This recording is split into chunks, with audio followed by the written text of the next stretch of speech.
నమస్తే welcome to S9 news నేను పార్వతి బులెటిన్ల ముందుగా హెడ్లైన్స్ చూద్దాం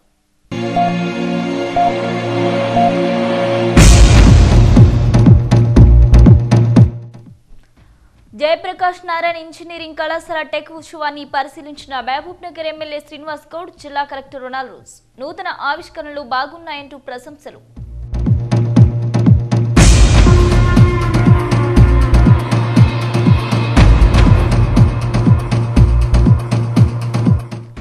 కార్మిక వ్యతిరేక విధానాన్ని అవలంబిస్తున్న ప్రధాని మోదీని గద్దెదించడమే మా లక్ష్యం ఈ నెల 8, 9 దేశవ్యాప్త సమ్మెను జయప్రదం చేయాలన్న ఐఎన్టీయూ జాతీయ అధ్యక్షుడు సంజీవ్ రెడ్డి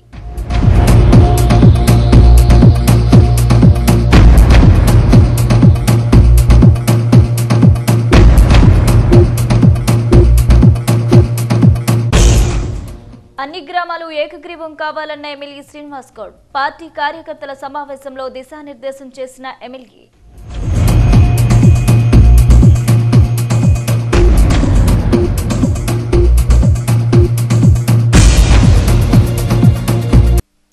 జయప్రకాష్ నారాయణ ఇంజనీరింగ్ కళాశాల ఆధ్వర్యంలో ప్రతిష్టాత్మకంగా నిర్వహిస్తున్న టెక్ ఉత్సవాలు 3వ రోజు కొనసాగాయి. ఈ ఉత్సవాన్ని మహబూబ్నగర్ ఎమ్మెల్యే శ్రీనివాస్ గౌడ్ జిల్లా కలెక్టర్ రొనాల్డ్ రోజ్ సందర్శించారు. ఈ సందర్భంగా విద్యార్థులు తయారు చేసిన వివిధ నూతన ఆవిష్కరణలను వారు పరిశీలించి విద్యార్థులను అభినందించారు.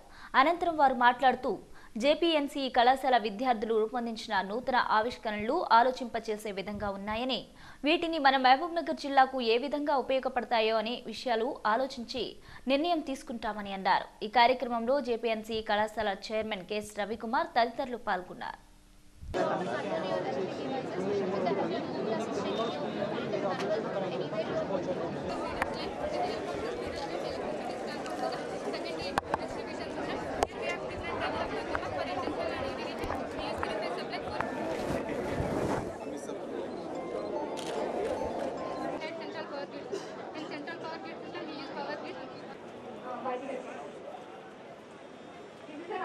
Sound produced by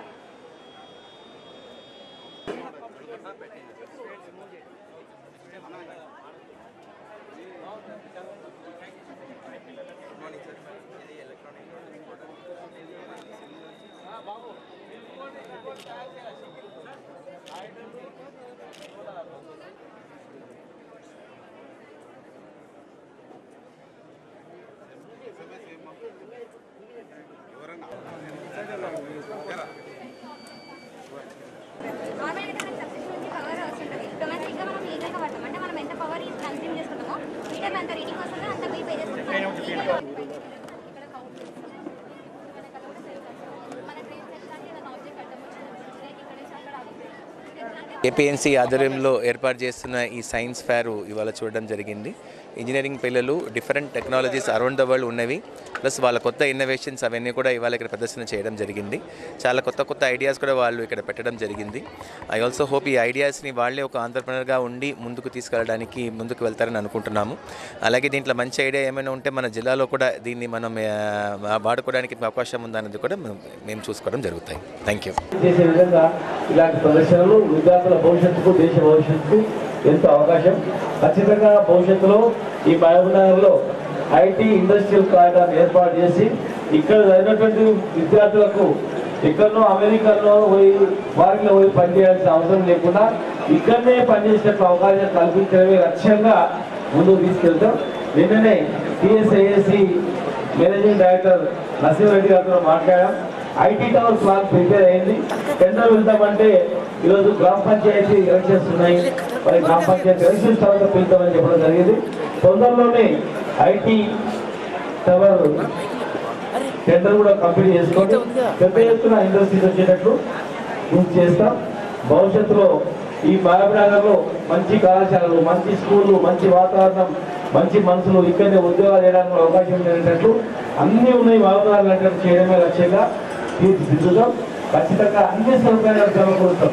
విద్యార్థులకు, ప్రజలకు ఏ వర్గానికి లేదనే రీతిలో లేకుండా అన్ని వర్గాల వాళ్ళకి ఇక్కడ ఉంది మాకు భక్తులు చేయడమే లక్ష్యంగా ముందుకు కొనసాగుతామని చెప్పి ఇలాంటి ప్రదర్శనలు ఇంకా ఎన్నో చేయాలని చెప్పి మా రవికుమార్ గారు ఇక్కడ ప్రదర్శనలు ఆయన ఆలోచనతోనే పెట్టినందుకు మాకు తెలుసు ఆయన మనస్తత్వం. ఆయననే డిజైన్ చేసి ఇంకా 3 రోజులు ఇంకా ఇంప్రూవ్ చేసి హైదరాబాద్ నుంచి వచ్చి ఇక్కడ చూసేటట్టు చేయాలి. ఇక్కడ సైన్స్ ఎగ్జిబిషన్ ఉందంటే హైదరాబాద్లో కాలేజీలో వాళ్ళు బస్సులు తీసుకుని వచ్చి ఇక్కడ చూసిపోయేటట్టు చేయాలి. అప్పుడు కూడా మాకు గర్వం.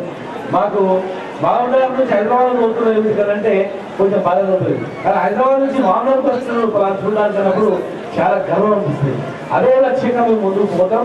ఖచ్చితంగా ఇవాళ మయూర్ పార్క్ కావచ్చు, రేపు ఐటీ టవర్ కావచ్చు, ఐటీ పార్క్ కావచ్చు, ఇంకా ట్యాంక్ బండ్ కావచ్చు, నెక్లెస్ రోడ్ కావచ్చు, అన్ని రకాల సంబంధించినటువంటి అన్ని కూడా భవిష్యత్తులో పూర్తి స్థాయిలో మేము చేసి మీకు అందుబాటులో వచ్చేటట్టు 100% చేస్తామని చెప్పి తెలియజేస్తూ మరొకసారి అందరినీ కూడా అభినందిస్తూ, ఇంకా ఇది అయిపోయిన తర్వాత ఇంటికి వెళ్ళిన తర్వాత కూడా ఈ గ్రూప్ ఆఫ్ టీమ్ ఏదైతే ఉందో ఆ గ్రూప్ ఆఫ్ టీమ్ ఒక 1 మంత్ ఏదో ఒకటి క్రియేట్ చేయాలి, ఏదో ఒకటి కనుక్కోవాలనే రీతిలో ఈ సొంతంగా ఆలోచనతో కనుక్కోవాలని చెప్పి మహబూబ్నగర్లో ఉన్న జేపీఎస్ కాలేజీ ఏ కాలేజీలో లేనటువంటిది పలాన్ని కనుక్కున్నారనే రీతిలో చేయాలని చెప్పి మరి ఆ అకాడమీలో ఉన్నటువంటి సీనియర్ లెక్చరర్స్ ఫ్యాకల్టీ కావచ్చు, ఎటాలిటీ ఫ్యాకల్టీ కావచ్చు, ఆ దిశగా మీరు చేయాలి.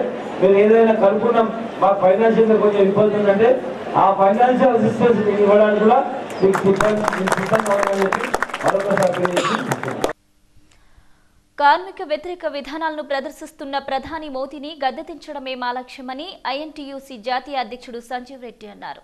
డీసీసీ కార్యాలయంలో ఏర్పాటు చేసిన మీడియా సమావేశంలో ఆయన మాట్లాడారు. కార్మిక వ్యతిరేక విధానాలను తిప్పికొట్టేందుకే ఈ నెల 8, 9వ తేదీల్లో దేశవ్యాప్తంగా సమ్మె చేపడుతున్నట్లు ఆయన వెల్లడించారు. ఈ సందర్భంగా సంజీవ్ రెడ్డి మాట్లాడుతూ బీజేపీ ప్రభుత్వం అధికారంలోకి వచ్చిన నాటి నుంచి కార్మిక వ్యతిరేక విధానాలను అవలంబించిందని మండిపడ్డారు. ప్రధాని మోదీ బ్యాంకింగ్తో పాటు ఇతర రంగాలను ప్రైవేటీకరణ చేసి బడాబాబులకు అప్పగించేందుకు చూస్తున్నారని విమర్శించారు. ఇవే కాకుండా తన ఇష్టానుసారంగా కార్మిక హక్కుల్ని కాలరాస్తున్న మోదీని గద్దె దింపేందుకు అందరూ సిద్ధమయ్యామని ఈ సందర్భంగా గుర్తు చేశారు. కార్మిక వ్యతిరేక విధానాలను తిప్పికొట్టేందుకే అన్ని కార్మిక సంఘ ఆధ్వర్యంలో ఈ నెల 8, 9వ తేదీల్లో దేశవ్యాప్తంగా సమ్మె చేపడుతున్నామన్నారు. ఇప్పటికైనా ప్రధాని మోదీ తన వైఖరిని మార్చుకోవాలని, లేదంటే తగిన గుణపాఠం చెబుతామని హెచ్చరించారు. అన్ని ట్రేడ్ యూనియన్స్ కలిసి, దేశంలో ఉండే ట్రేడ్ యూనియన్స్ సంఘాలన్నీ కలిసి ప్రభుత్వంగా మోదీ ప్రభుత్వానికి ఆయన కార్మిక వ్యతిరేక విధానాలకు విరుద్ధంగా ఈ వచ్చే 8, 9 తేదీల్లో మొత్తం దేశం వ్యాప్తంగా సమ్మె చేయడానికి నిర్ణయం చేసుకున్నాం. ఢిల్లీలో జరిగిన సమావేశంలో, నా అధ్యక్షతలో జరిగిన సమావేశంలో అన్ని ట్రేడ్ యూనియన్ ఆర్గనైజేషన్స్ వాళ్ళంతా కూర్చొని మనము ఎంత ప్రయత్నం చేసి సమస్యల పరిష్కారం గురించి బీజేపీ గవర్నమెంట్ మోదీ గారితో మాట్లాడినా ఏ కార్మిక సమస్య కూడా పరిష్కారం కాలేదు. పైపెచ్చు ఇంకా సమస్యలు పెరుగుతూ ఉన్నాయి, కార్మికుల సమస్యలు పెరుగుతూ ఉన్నాయి. ముఖ్యంగా మేము ఈరోజు పోరాడే సమస్యలలో ముఖ్యమైనది ప్రభుత్వ రంగ సంస్థలన్నీ కూడా ప్రైవేటీకరణ చేయటం అనేది అతి పెద్ద ముఖ్య విషయం. లక్షలాది మంది కార్మికులు గవర్నమెంట్ సెక్టర్లో, పబ్లిక్ సెక్టర్లో పనిచేస్తూ ఉన్నారు. ఆ సెక్టరు, అందులో డిఫెన్స్ ఆర్గనైజేషన్ కూడా ఉంది. డిఫెన్స్ వాళ్ళ గురించి మనము ఆయుధాలు తయారు చేసి ఇచ్చేటువంటి కర్మాగారాన్ని కూడా, అన్ని కర్మాగారాలని ఆయన ప్రైవేటీకరణ చేయాలని నిర్ణయం చేసుకున్నాడు. అదేవిధంగా బొగ్గు గనులు అన్ని ప్రైవేటీకరణ చేయాలని, అదేవిధంగా బిహెచ్ఎల్ అనండి, ఇతర సంస్థలు అనండి, బ్యాంకింగ్ ఇండస్ట్రీ అనండి, ఇవన్నీ ప్రైవేటీకరణ చేసి యజమానులకు ఉపజెప్పాలని ప్రయత్నంలో ఈ ప్రభుత్వం, మోదీ ప్రభుత్వం ప్రయత్నం చేస్తూ ఉంది. దీనివల్ల వేల కోట్ల రూపాయలు దేశానికి నష్టమే కాకుండా యజమానులకు లాభదాయకంగా ఉండేట్టు వాళ్ళు చర్య తీసుకుంటున్నాడు. దీనిపైన మనం వ్యతిరేకిస్తున్నాము. ఒక పక్కన కార్మికులు కనీస వేతనాలు ఇవ్వండి అని చెప్తే, లేక నోటిఫికేషన్ చేయండి అని చెప్తే దేశం మొత్తంలో ఎక్కడ గత 10-15 సంవత్సరాల నుంచి 10-15 సంవత్సరాల నుంచి మళ్ళీ కొత్త మినిమం వేజు అది కూడా నోటిఫికేషన్ చేయటం లేదు. కార్మికుడు రోజు రోజుకు దిగజారిపోతున్నాడు.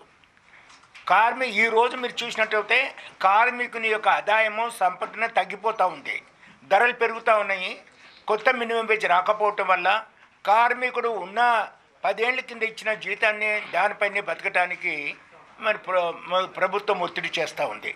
దీనివల్ల కార్మికుడి యొక్క సంపదన దిగిపోతుంది, జీతాలు తగ్గిపోతూ ఉన్నాయి, ధరలు పెరిగిపోతూ ఉన్నాయి. ఇటువంటి సమస్యలలో మనం చూసినట్టయితే మరి కార్మికుడు రోజు రోజు తన ఆదాయం తగ్గిపోయి బీతనంలో పడుతుంటే మరి కార్మిక సంఘాలు ఉండి మనం ఎంత మాట్లాడినా వినకపోతే ఇంకా యాక్షన్ తప్ప చర్య తీసుకోవటం తప్ప రెండు దారి కనబడలేదు. ఇదివరకు కూడా మేము చెప్పాము, ఆయనతో కలిసి చెప్పాము, ఏమండి ఇది న్యాయం కాదు. ఈరోజు కార్మికుని తీసేయటానికి ఇదివరకు ఒక 100 మంది పనిచేస్తే 3 మాసాల నోటీస్ ఇవ్వాలని ఉంది చట్టంలో. అటువంటి చట్టాన్ని మరి 300 మందిని తీసేసి 100 మంది ఉన్నా కానీ తీసేయచ్చు అని చెప్పి ఆయన కొత్త చట్టాన్ని తీసుకొచ్చాడు. అంటే యజమానులకు పూర్తి అధికారము పర్మనెంట్ కార్మికుని ఉద్యోగం తొలగించడానికి ఎటువంటి ఇబ్బందులు నిబంధనలు ఉండటానికి వీలు లేదని చెప్పి ఆయన యజమానులను బలపరుస్తూ ఉన్నాడు. కానీ కార్మిక యొక్క ఉద్యోగాలను బలపరిచే పరిస్థితి లేదు. ఒక పక్కన మినిమం వేజ్ లేదు, రెండు పక్కన ఉద్యోగ భద్రత అనేది లేకుండా పోతూ ఉంది. మూడో పక్కన మళ్ళీ ప్రైవేటీకరణ చేసి కోటీశ్వరులంతా తీసుకొచ్చి వాళ్ళ చేతికి ప్రభుత్వ రంగాన్ని ఉపజెప్పడానికి ప్రయత్నం చేస్తున్నాడు. ఇది జరుగుతున్న సమస్యలు. ఇందులో INTUC, AITC, seat, HMS, UTC అన్నీ కలిసి ఈ పోరాటంలో పాల్గొంటున్నాము. ఈ పోరాటాన్ని బలంగా చేయాలనే కోరిక ఉంది. ఇంకా చాలా మటుకు ఇప్పుడుండే ప్రభుత్వాలు, ముఖ్యంగా మన ప్రధానమంత్రి మోదీ గారే కానీ, రాష్ట్ర ముఖ్యమంత్రి కానీ వాళ్ళకు తేదీని అంటే పట్టది. ఎందుకయ్యా యూనియన్లని అడుగుతారు. మరి మా జీవితాలు చక్కబెట్టేంటే భాగంగా మహబూబ్నగర్ జిల్లా హెడ్ క్వార్టర్లో కూడా రేపు 29న భారీ ఎత్తున కార్మిక వర్గం అంతా కూడా పాల్గొనబోతుంది. అయితే ప్రధానంగా ఈరోజు అధిక ధరలు అనేది కూడా మనం చూస్తూ ఉన్నాం. పెట్రోల్, డీజిల్ ధరల పైన చాలా విపరీతమైన రేట్లు పెరగడం వల్ల దాని ద్వారా మొత్తం కూడా ఈరోజు ప్రజలు వాడే నిత్యావసర సరుకుల పైన కూడా అనేక రేట్లు పెరుగుతూ ఉన్నాయి. అదేవిధంగా ఈరోజు ప్రభుత్వ రంగ సంస్థలంతా కూడా ప్రైవేటు రంగానికి మొత్తం కూడా అప్పచెప్తూ ఎఫ్డిఆర్ పేరు మీద మొత్తం కూడా ప్రైవేటు రంగంలో ప్రభుత్వ రంగంలో ప్రైవేటు వాటాను కూడా చాలా పెద్ద ఎత్తున 90% పెంచితే మొత్తం కూడా ఈరోజు ప్రభుత్వం ఆస్తులంతా కూడా అమ్మేసే పరిస్థితుల్లో ఈరోజు మొత్తం కేంద్ర ప్రభుత్వం తీసుకొస్తున్న విధానాలు ఉన్నాయి. కాబట్టి ప్రభుత్వ ఉద్యోగులను మొత్తం కూడా క్రమబద్ధీకరణ చేస్తూ ఒక రకంగా మళ్ళీ కొత్త రిక్రూట్మెంట్ లేకుండా కనీసం ఈరోజు అసంఘటిత రంగంలో పనిచేస్తున్న కోట్లాది మంది కూడా ఈరోజు కనీసం ఉపాధి లేని పరిస్థితి కూడా ఉంది. వాళ్ళ కనీసం ఎక్కడ పనిచేస్తున్నారో అక్కడ స్థిరంగా ఉండడానికి ఉద్యోగ భద్రత లేని కూడా ఉంది. కాంట్రాక్ట్ అవుట్సోర్సింగ్ కింద పనిచేస్తున్న కార్మికులు లేదా ఈరోజు సేఫ్టీ బిల్ పేరు విన మోటార్ రంగం పైన ఈరోజు దాడి చేస్తున్న పరిస్థితి కూడా మనం చూస్తున్నాం. ఇది మొత్తం కూడా కార్మిక వర్గం పైన ఒక గుడ్డపెట్టిగా ఉన్న పరిస్థితి కూడా కనిపిస్తుంది. కాబట్టి తక్షణమే మోడీ గారు ఈ కార్మిక చట్టాల సవరణని లేదా కనీస వేతనాల జీవోలను మొత్తం కూడా సవరించవలసిన అవసరం ఉంది. లేకపోతే కార్మిక వర్గం ఆగ్రహానికి గురి కాక తప్పదు. కాబట్టి అందుకే మోడీ గారు సర్కారు ఏర్పాటు చేసినప్పుడు అత్యర్థించి చెప్పిండు. కానీ ఈ రోజు మొత్తం కూడా చెడ్డ దినాల మొత్తం కూడా కార్మిక వర్గానికి ప్రజలకు మొత్తం కూడా మిగిలిన సంగతి కూడా మనం గుర్తెరగాలి. కాబట్టి రేపు 8-9 జరగబోయే సార్వత్రిక సమ్మెలో ఖచ్చితంగా అందరూ కూడా మమ్మకమయ్యి మోడీని అటవ చేయాల్సిన అవసరం ఉందని చెప్పి మేము తెలియజేస్తూ అవకాశం ఇచ్చిన ధన్యవాదాలు. గ్రామ పంచాయతీ ఎన్నికల్లో అన్నింటినీ ఏకగ్రీవం చేసేందుకు ప్రతి ఒక్కరూ కృషి చేయాలని Mahabubnagar MLA Srinivas Goud TRS party శ్రేణులకు సూచించారు. పార్టీ కార్యాలయంలో ఏర్పాటు చేసిన సమావేశంలో పంచాయతీలను అన్నింటినీ కైవసం చేసుకోవడమే లక్ష్యంగా ప్రతి ఒక్కరూ కృషి చేయాలని వారికి దిశానిర్దేశం చేశారు. ఈ సందర్భంగా ఎమ్మెల్యే శ్రీనివాస్ గౌడ్ మాట్లాడుతూ ప్రభుత్వం చేపడుతున్న సంక్షేమ పథకాలను ప్రజల్లోకి తీసుకువెళ్లి పంచాయతీ ఎన్నికల్లో ఏకగ్రీవం అయ్యేందుకు కృషి చేయాలన్నారు. ఏకగ్రీవం అయిన పంచాయతీలకు ప్రభుత్వం ఇచ్చే నజరానాను ప్రజలకు వివరించాల్సిందిగా వారికి సూచించారు. ఈ నెలాఖరులోగా నిర్వహించే పంచాయతీ ఎన్నికలకు అందరూ అప్రమత్తంగా ఉండాలని ఎమ్మెల్యే శ్రీనివాస్ గౌడ్ తగిన సలహాలు, సూచనలు చేశారు. విద్యార్థుల్లో ఉన్న ప్రతిభను వెలికితీసి వారికి మంచి గుర్తింపును తీసుకువచ్చేందుకే జయప్రకాష్ నారాయణ ఇంజనీరింగ్ కళాశాల ఆధ్వర్యంలో టెక్నికల్ ఉత్సవ్ ఆఫ్ ఇంజనీరింగ్ కార్యక్రమాన్ని నిర్వహిస్తున్నట్లు కళాశాల చైర్మన్ కెఎస్ రవికుమార్ వెల్లడించారు. పాలమూరు జిల్లా కేంద్రంలోని షాలిమార్ ఫంక్షన్ హాల్లో ఏర్పాటు చేసిన ఈ ఉత్సవ్ కార్యక్రమంలో 3వ రోజు విద్యార్థులు ప్రదర్శించిన 120 రకాల ప్రయోగాలను ఎగ్జిబిషన్స్ ద్వారా అందరికీ అవగాహన కల్పించారు. ఈ సందర్భంగా కెఎస్ రవికుమార్ మాట్లాడుతూ తమ కళాశాలలో ఇంజనీరింగ్ చేసిన విద్యార్థులు వారి నైపుణ్యాన్ని ప్రదర్శించి ఎన్నో ప్రయోగాత్మక వాటిని కనిపెట్టారని చెప్పారు. వాటిలో ప్రస్తుతం 120 ప్రయోగాలను మాత్రమే ఇక్కడ ప్రదర్శిస్తున్నామని రవికుమార్ తెలిపారు. విద్యార్థుల్లో ఉన్న ప్రతిభను ఈ ప్రదర్శనలో అద్భుతంగా ప్రదర్శించారని, ఇతర విద్యార్థుల్లో చాలా వరకు అవగాహన కల్పించాలన్న ఉద్దేశంతో టెక్నికల్ ఉత్సవ్ కార్యక్రమాన్ని చేపట్టామన్నారు. 3 రోజుల పాటు చేపడుతున్న ఈ కార్యక్రమానికి విద్యార్థుల నుండి మంచి స్పందన రావడం సంతోషంగా ఉందని ఈ సందర్భంగా రవికుమార్ తెలిపారు. విద్యార్థుల ప్రదర్శనలు చాలా బాగున్నాయంటూ జిల్లా కేంద్రానికి చెందిన సావరిన్ సర్వీసెస్ ఎండీ బోగా కోదండపాణి అభినందించారు. నూతన ఆవిష్కరణలో మహబూబ్ నగర్ జిల్లా ఉపయోగపడేవి ప్రభుత్వం దృష్టికి తీసుకువెళ్లాలని ఆయన విజ్ఞప్తి చేశారు. మన మహబూబ్ నగర్ జిల్లా కేంద్రంలో జనవరి 3, 4, 5 గత 3 రోజుల నుంచి టెక్నికల్ ఉత్సవ్ అనే ఒక కార్యక్రమాన్ని నిర్వహిస్తున్నాం. మన Jayaprakash Narayan college of engineering, Jayaprakash Narayan polytechnic కళాశాల విద్యార్థులు గత 20 సంవత్సరాల నుంచి ఫైనల్ ఇయర్ ప్రాజెక్టులో భాగంగా ఎన్నో వినూత్నమైన ప్రాజెక్ట్స్ను విద్యార్థులు కనుగొనడం జరిగింది. వాటిని అన్నిటినీ క్రోడీకరించి సుమారు 120 ఎగ్జిబిట్స్ని తీసుకొని వచ్చి ఇక్కడ మహబూబ్ నగర్ పట్టణంలో అందరికీ దగ్గరలో ఉండాలనే ఉద్దేశంతో ఈ కార్యక్రమాన్ని నిర్వహిస్తున్నాం. దీని ప్రధాన ఉద్దేశం విద్యార్థులలో ఉన్న ప్రతిభను వెలికితీసి తద్వారా ఆ టెక్నాలజీని సమాజానికి వాడి మన యొక్క జీవన శైలిని ఇంకా సుఖ సంతోషంగా ఉండేటట్లు చేయడం కొరకే దీని ప్రధాన ఉద్దేశం. ఇందులో చాలా బ్రహ్మాండమైన ఎగ్జిబిట్స్ను మన విద్యార్థులు ప్రదర్శించారు. సివిల్ విభాగం విద్యార్థులు ఇందాక స్థానిక శాసనసభ్యులు మిత్రులు డాక్టర్ వి శ్రీనివాస్ గౌడ్ గారు వచ్చినప్పుడు మాకు ఒక 20 ఇయర్స్ తర్వాత మహబూబ్ నగర్ ఎలా ఉండాలి, మేము ఏ విధంగా మహబూబ్ నగర్ అభివృద్ధిని కోరుకోబోతున్నామని ఒక బ్రహ్మాండమైన ప్రజెంటేషన్ చేయడం జరిగింది. అదేవిధంగా ఇప్పుడు మనందరం సెల్ ఫోన్కు బానిసలం అయిపోయినాం. సెల్ ఫోన్ లేకుండా ఏ వ్యక్తి లేడు. కానీ సెల్ ఫోన్ టవర్ ద్వారా ఎంత రేడియేషన్ ఉంది, సెల్ ఫోన్ ఎంత డిస్టెన్స్లో ఉంటే ఏ విధంగా ఉంటుంది, తర్వాత రేడియేషన్ తగ్గించి మనం కాస్త రేడియేషన్కు దూరంగా ఉంటూనే సెల్ ఫోన్ ఏ విధంగా వాడవచ్చు అనేది ఒక 5-6 పద్ధతులను మన విద్యార్థులు ప్రదర్శిస్తున్నారు. ఇక ముఖ్యంగా ప్లాస్టిక్ రహిత ప్రపంచం ఉండాలని మనం గతంలో మ్యాన్ అండ్ ఎన్వైరన్మెంట్, మనిషి అండ్ ప్రకృతి అనే ఒక ఆర్గనైజేషన్ స్థాపించి ఎన్నో కార్యక్రమాలు నిర్వహించాం. మనము జీవన విధానం ఎలా ఉందంటే మార్నింగ్ మన భవిష్యత్తు ప్లాస్టిక్తో ప్రారంభమై చివరికి మన రాత్రి ప్లాస్టిక్తోనే ఎండ్ అవుతుంది. ఉదయం పూట స్వచ్ఛమైన పాలను కూడా ప్లాస్టిక్ కవర్లో తీసుకొని వస్తున్నాం. చివరికి తినుబండారాలను అన్ని పార్సల్స్ తీసుకొని వచ్చేటప్పుడు ప్లాస్టిక్ డబ్బాల్లో పాలిథిన్ కవర్స్లో తీసుకొని రావడం వలన ఆ వేడి ప్లాస్టిక్ 2 యాడ్ కావడం వలన శరీరం పైన ఎంత ఎఫెక్ట్ అవుతుంది, తద్వారా క్యాన్సర్ కారకాలు ఎలా ఉన్నాయి, ఇలాంటివి కొన్ని ఉన్నాయి. అదేవిధంగా మినరల్ వాటర్ అందరం అడిక్ట్ అయిపోయినాం. మినరల్ వాటర్ క్యాన్ అనేది పైన ఓన్లీ 2 సెంటీమీటర్స్ దయా ఉంటుంది. దాన్ని క్లీన్ చేయడానికి చేయితో కానీ ఎలాంటి ఇన్స్ట్రుమెంట్ లేదు. పాలిటెక్నిక్ విద్యార్థులు ఒక బ్రహ్మాండమైన డివైస్ని అనుకున్నారు. తద్వారా ఆ క్యాన్లన్నింటినీ ఇంటర్నల్గా చాలా నీట్గా క్లీన్ చేస్తూ అదేవిధంగా ఎక్స్టర్నల్ క్లీన్ చేస్తున్నారు. ఇంకొక విద్యార్థి మస్కిటో కిల్లర్ను కనుగొనడం జరిగింది. మామూలుగా ఈ దోమల బాధల నుంచి చిన్న డివైస్ అది, బ్యాట్ వాడతాం లేదంటే ఆల్ అవుట్నో లేకపోతే టాటాయిస్ లాంటివి వెలిగిస్తే చాలాసేపు ఇన్హేల్ చేయడం వలన బాడీకి కూడా ఎఫెక్ట్ ఉంటుంది.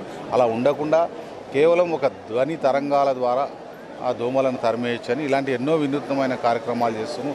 అదేవిధంగా ట్రిపుల్ స్టూడెంట్స్ ఒక ట్రైసైకిల్ను కనుక్కోవడం జరిగింది. కేవలం సోలార్ ద్వారా నడుస్తుంది. దాని టాప్ పైన సోలార్ ప్యానల్స్ ఉంటే ఆ సోలార్ ఎనర్జీ ద్వారా సుమారు 50 కిలోమీటర్లు అది ప్రయాణించవచ్చు. దాని ద్వారా ధ్వని కాలుష్యం మరియు పర్యావరణ కాలుష్యం 2 కూడా ఉండకుండా ఉంటాయి కాబట్టి.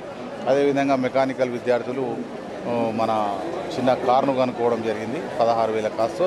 ఇది గోకార్టింగ్ అంటే కంట్రీ సైడ్ వెళ్ళినప్పుడు వ్యవసాయ క్షేత్రాల్లో ప్లస్ ఈ మధ్యకాలంలో గోకార్టింగ్ అనేది పెద్ద ఈవెంట్ హైదరాబాద్ లాంటి ప్లేసుల్లో కృత్రిమంగా నిర్మిస్తున్నారు. అలాంటిది కాకుండా ఊర్లలో పొలాలు ఎంబడి గట్లెంబడి వెళ్ళడానికి సునాయాసంగా ఉండే విధంగా దాన్ని కనుక్కోవడం జరిగింది. వీటన్నిటి ద్వారా ప్రధాన ఉద్దేశం ఏంటంటే ఈ విద్యార్థుల ప్రతిభను వెలికితీసి సమాజానికి తెలియాలి.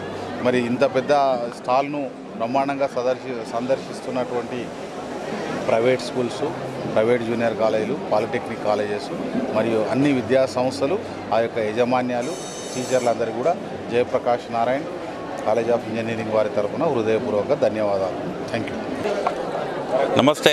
ఈరోజు జేపీఎన్సీ కళాశాల వారు చేస్తున్న ఈ ఎగ్జిబిషన్లో యువతలో ఉన్న ఇన్నోవేషన్స్ని, క్రియేషన్స్ని, వారి టాలెంట్ని బయట పెడుతూ ఈరోజు ఒక బ్రహ్మాండమైన ఎగ్జిబిషన్ గత 3 రోజుల నుంచి జరుగుతుంది. ఇలాంటి ఇన్నోవేషన్స్ ఇంకా జరగాలని, యువతలో ఉన్న టాలెంట్ని ఇంకా బయటికి తీసుకురావాలని ఇలాంటి ప్రయత్నం చేస్తున్న జేపీఎన్సీ కళాశాల చైర్మన్ గారు రవికుమార్ గారు, వారి హెడ్ ఆఫ్ డిపార్ట్మెంట్స్ మిగతా లెక్చరర్స్కి, స్టూడెంట్స్కి అందరికి కూడా ఒక్కసారి అభినందనలు తెలియజేస్తున్నాను. కోయిల్ సాగర్ ఆయకట్టు కిందనున్న పంటలకు రెండో సాగుకు వెంటనే నీటిని విడుదల చేయాలంటూ కాంగ్రెస్ పీసీసీ కార్యదర్శి హర్షవర్ధన్ రెడ్డి డిమాండ్ చేశారు. గతంలో అయితే వర్షాలపై కోయిల్ సాగర్ ఆధారపడేదని, అప్పుడు రెండో సాగుకు నీటిని విడుదల చేయడం కష్టతరం ఉండేదన్నారు. కానీ ఇప్పుడు లిఫ్ట్ ద్వారా కోయిల్ సాగర్కు నీటిని వదులుతున్నారని, కాబట్టి వెంటనే రైతులకు నీటిని విడుదల చేసి ఆదుకోవాలని ఆయన పట్టుబట్టారు. కాంగ్రెస్ పార్టీ కార్యాలయంలో ఏర్పాటు చేసిన మీడియా సమావేశంలో హర్షవర్ధన్ రెడ్డి మాట్లాడుతూ, కోయిల్ సాగర్ ఆయకట్టు కిందనున్న రైతులను అన్ని విధాలుగా ఆదుకుంటామన్న అధికారులు ఇప్పుడు రెండో సాగుకు నీటిని విడుదల చేయకుండా ఇబ్బందులకు గురిచేస్తున్నారని ఆయన అన్నారు. వెంటనే రైతుల ఇబ్బందులను దృష్టిలో పెట్టుకుని రెండో సాగుకు నీటిని విడుదల చేసి వారిని ఆదుకోవాలని హర్షవర్ధన్ రెడ్డి డిమాండ్ చేశారు. ఈరోజు అంశం ఏంటంటే, కోయిల్ సాగర్ ఆయకట్టు రైతులను ప్రభుత్వం ఆదుకోవాలి. 1954లో కోయిల్ సాగర్ను కట్టినప్పుడు ఆ కోయిల్ సాగర్ ప్రాజెక్టు కింద ఉన్నటువంటి 12,624 ఎకరాలకు ఎకరాలకు సాగునీరు అందించాలన్న ఉద్దేశంతో కట్టడం జరిగింది. ఇవాళ 12,624 ఎకరాలు దేవరకదర, దన్వాడ, మరికల్, చిన్న చింతకుంట అనే 4 మండలాల పరిధిలో నీళ్లు వారుతుంటాయి. మరి ఇవాళ జిల్లాలో ఉన్నటువంటి ఎమ్మెల్యేలు కానీ, ఎంపీలు కానీ కోయిల్ సాగర్ ఆయకట్టు కింద రబీ సాగు చేసుకోవడానికి జనవరి నెల వస్తున్నా కూడా రెండవ పంటకు కోయిల్ సాగర్ నీళ్లు విడుదల చేయడం లేదు. ఎందుకు చెప్తా ఉన్నానంటే, ఈరోజు కోయిల్ సాగర్ వర్షాధారితంగా కోస్గి, కొడంగల్ నుంచి వచ్చే నీళ్ళ ద్వారా నిండుతుంది. కాబట్టి వర్షాలు లేనప్పుడు కోయిల్ సాగర్ నిండకపోవడం వల్ల ఆయకట్టు రైతులకు నష్టం వస్తుందని 2004లో కాంగ్రెస్ ప్రభుత్వం 300 కోట్ల రూపాయలు నిధులిచ్చి స్టేజ్ 1, స్టేజ్ 2 అని 2 విడతలుగా జూరాల నుంచి ఎత్తిపోతల అంటే లిఫ్ట్ ద్వారా కోయిల్ సాగర్కు నీళ్లు తీసుకొచ్చి 50,000 ఎకరాలకు, అంటే ఉన్న 12,624 ఎకరాలకు అదనంగా 38,000 ఎకరాలను తీసుకొని 50,000 ఎకరాలకు నీళ్ళు ఇచ్చే విధంగా స్టేజ్ 1, స్టేజ్ 2 రూపకల్పన చేసి 300 కోట్లు విడుదల చేసి లిఫ్ట్ను కూడా తీసుకురావడం జరిగింది.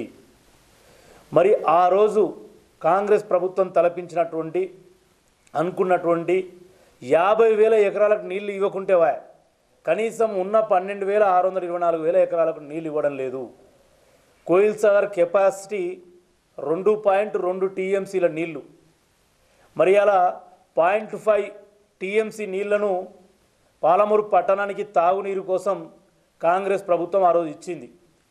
ఇస్తే ఇవాళ టీఆర్ఎస్ ప్రభుత్వం కోయిల్ సాగర్ పరిధిని పెంచకుండా 1.1 టీఎంసీ నీరును మిషన్ భగీరథ ద్వారా ఎక్కడెక్కడో కొడంగల్, కోస్గి, వికారాబాదుకు మిషన్ భగీరథ ద్వారా జిల్లా అంతా పంపింగ్ చేయడానికి ఇలా నీళ్లు నిల్వ చేసింది.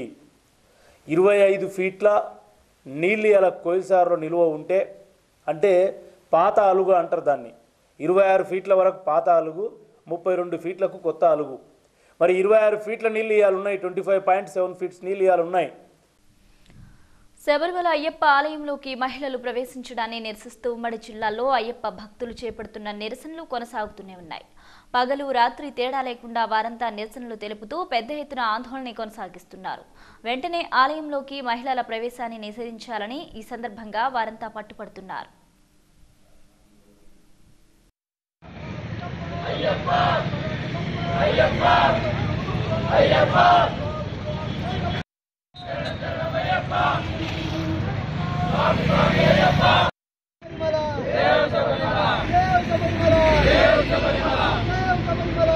సాయి స్వామి 18 గణేష్ నగర్, మహబూబ్ నగర్. ఈరోజు నిరసన ర్యాలీ ఎందుకోసం తెలియజేయమంటే, మణికంఠుని పవిత్ర దేవస్థానాన్ని ఈరోజు అభివృద్ధి చేస్తున్నారు. భారత ప్రభుత్వము దీనికి ఏం చేయకుండా ఉన్నది. ఈరోజు ప్రభుత్వము మామూలుగా చీకటిమయం ఈరోజు బ్లాక్ డే మేము నిర్వహిస్తున్నాం. ఈరోజు చీకటిమయము ప్రభుత్వం ఎలాంటి చర్యలు తీసుకోవట్లేదు. ఈరోజు శబరిమల పవిత్రని భ్రష్టుపరచడానికి అన్ని రాజకీయాలు కొంతమంది మతోన్మాదులు కొంతమంది ఈరోజు అన్ని రకాలుగా శబరిమల భ్రష్టుపట్టించడానికి ఈరోజు కొన్ని విధాలుగా ప్రయత్నిస్తున్నారు. ఆ ప్రయత్నాన్ని మేము అడ్డుకట్ట వేస్తాము. ఖచ్చితంగా శబరిమలని కాపాడుతాం. మేము ఖచ్చితంగా ఈరోజు అన్ని రకాలుగా అన్ని మతాల నుంచి అన్ని హిందుత్వాల నుంచి మేము ఈరోజు ఒకటే చెప్తున్నాము, శబరిమలని కాపాడుకుందాము, శబరిమల పవిత్రాన్ని కాపాడుకుందాము, మన దేశ హిందుత్వాన్ని కాపాడుకుందాము, అంతరాయపులను మన మణికంఠను కాపాడుకుందామని ఈరోజు ఇందు మూలంగా మహబూబ్నగర్ నుంచి నేను తెలియజేస్తున్నాను. స్వామి శరణమయ్యప్ప. స్వామి ఇప్పుడు జరుగుతున్న దాడులన్నీ హిందువులపైనే జరుగుతున్నాయి. అది కూడా శబరిమలలో అమ్మాయిలని ఋతుస్రావం సమయంలో ఉన్న వాళ్ళని ఎంట్రీ లేదు. దానికి మనకి హిందువులకి ఎలా ఉందంటే ప్రతి ఒక్కరు ఆడవాళ్ళని ఎంట్రీ లేదనే మాట్లాడుతున్నారు. 10 సంవత్సరాల లోపు 50 సంవత్సరాల పైబడిన వాళ్ళకి అక్కడ ప్రవేశం ఉంది. అది అన్యమతస్తులు ఏం చేస్తున్నారంటే ఆడవాళ్ళకి అలో లేదు అని చెప్పేసి దాని నుంచి వాంటెడ్లీ మన హిందూ మతంలో సంబంధం లేని వాళ్ళు అన్య మతస్థులు వచ్చి మన హిందువుల మతంలో ఏలు పెట్టడానికి మేము సహకరించాము. అందులో ప్రతి ఒక్కరు వచ్చేసి ఇప్పుడు అక్కడ పిటిషన్ వేసిన వాళ్ళు అన్య మతస్థులు, అక్కడ ఎంట్రీ అయిన వాళ్ళు అన్య మతస్థులు. ఆ భక్తితో వచ్చేవాళ్ళు కాదు. భక్తితో వచ్చేవాళ్ళు ఉంటే మా హిందువులు ఎవరు ఒక్క వ్యక్తి కూడా హిందూ మతం సంబంధించిన వాళ్ళు ఒక్కరు కూడా ఎంట్రీ అవ్వడానికి ఆలోచించట్లేదు. ఎవరైనా ఆలోచించాలన్నా 10 సంవత్సరాల లోపు 50 సంవత్సరాల పైబడిన వాళ్ళు మాత్రమే మేము అయ్యప్ప స్వామి గుడికి వస్తామని చెప్తున్నారు. అన్యమతస్తులు ఎవరైనా సరే మా హిందూ జోలికి రాకూడదు అని చెప్పి హెచ్చరిస్తున్నాము. ఖబర్దార్ ఖబర్దార్. బులెటిన్ ముగించే ముందు హెడ్లైన్స్ మరోసారి చూద్దాం.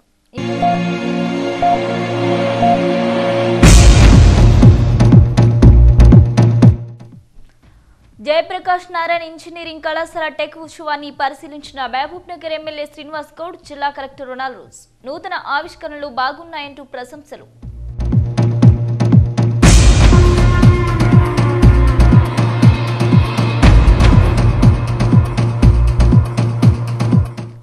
కార్మిక వ్యతిరేక విధానాలను అవలంబిస్తున్న ప్రధాని మోదీని గద్దెదించడమే మా లక్ష్యం. ఈ నెల 8, 9 దేశవ్యాప్త సమ్మెను జయప్రదం చేయాలన్న ఐఎన్టీయూ జాతీయ అధ్యక్షుడు సంజీవ్ రెడ్డి.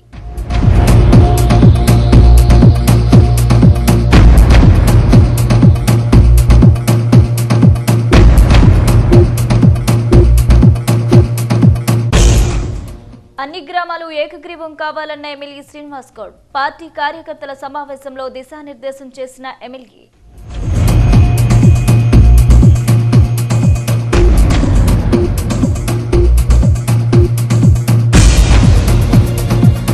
ఇవి బులెటిన్ అప్డేట్స్. మరిన్ని అప్డేట్స్ కోసం చూస్తూనే ఉండండి S9 న్యూస్. ఇక ఈ బులెటిన్ ను తిరిగి మీరు యూట్యూబ్ లో వీక్షించాలనుకుంటే S9 న్యూస్ మహబూబ్ నగర్ లేదా S9 న్యూస్ MBNR అని టైప్ చేయడం ద్వారా వీక్షించవచ్చు.